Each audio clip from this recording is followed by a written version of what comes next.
This is A to Z with Mark Zinno, part of Locked On Sports Atlanta, and it starts now.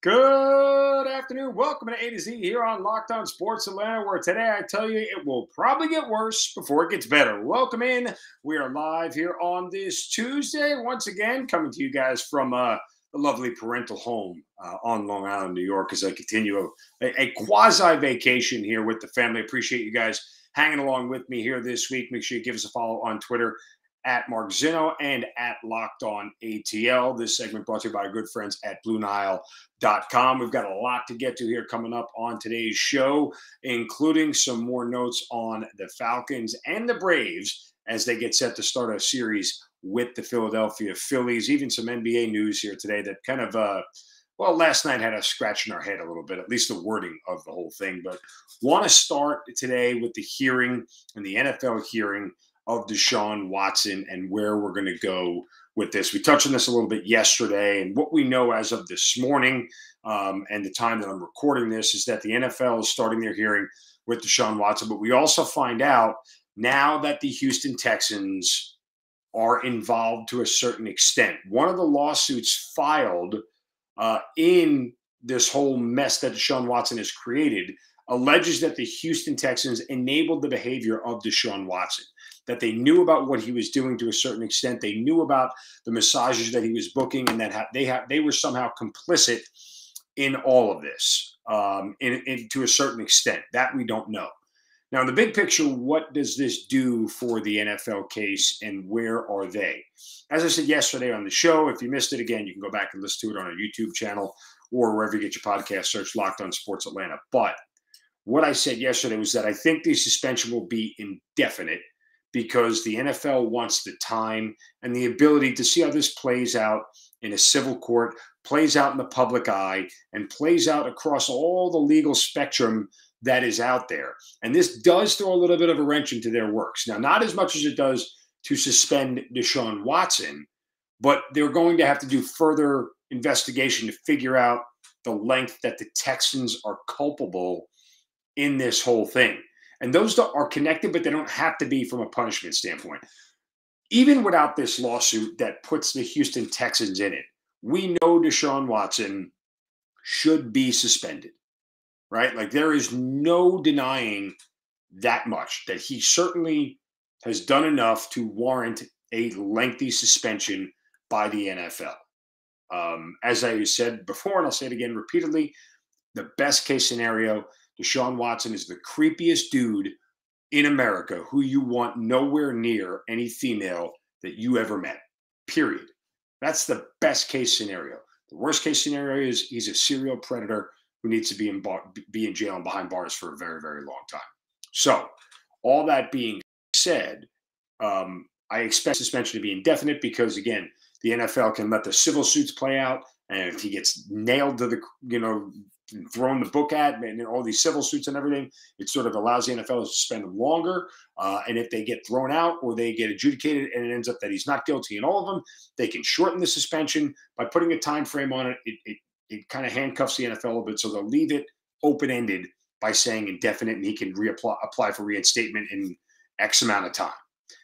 And that's actually fairly smart by the NFL to do so. Now, what does the NFL have to do with the Houston Texans? And what the lawsuit alleges is pretty descriptive.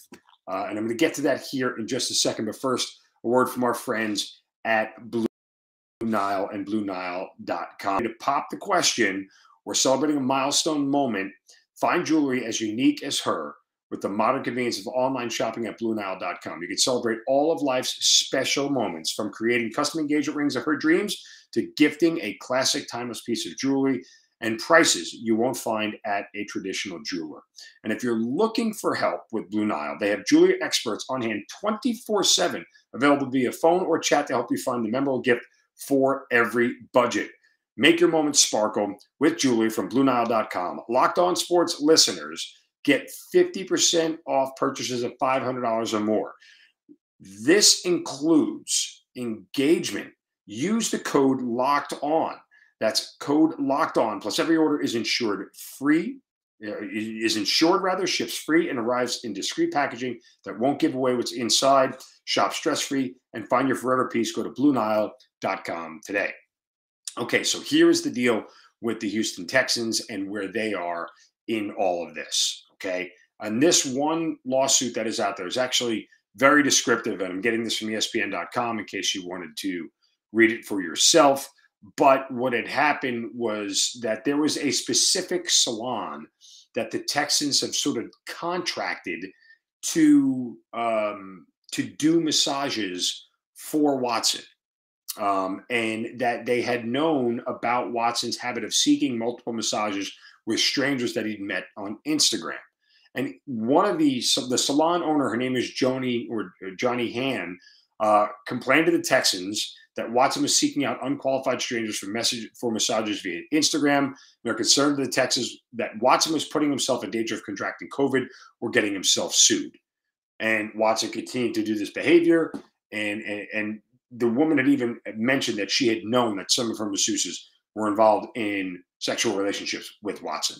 So that means the Texans knew all this. And the fact that the Texans knew all this means to a certain extent they at least could have done something to stop it or to curtail it or to at least bring to his attention, hey, this can't go on any longer. Like, there's a lot of different ways the Texans could have taken action as opposed to, doing nothing and letting this go on.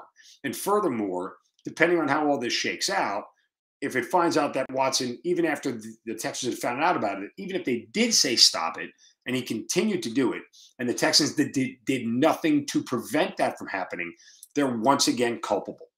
So this could get ugly for the Texans and the McNairs.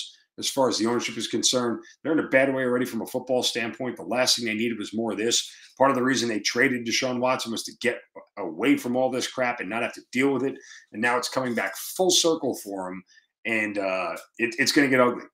And I'm sure as more and more details come out, and again, it's only Tuesday morning here, but I'm sure as more and more details come out that we're going to find out more and more that Watson and the Texans are going to come out really poorly on this.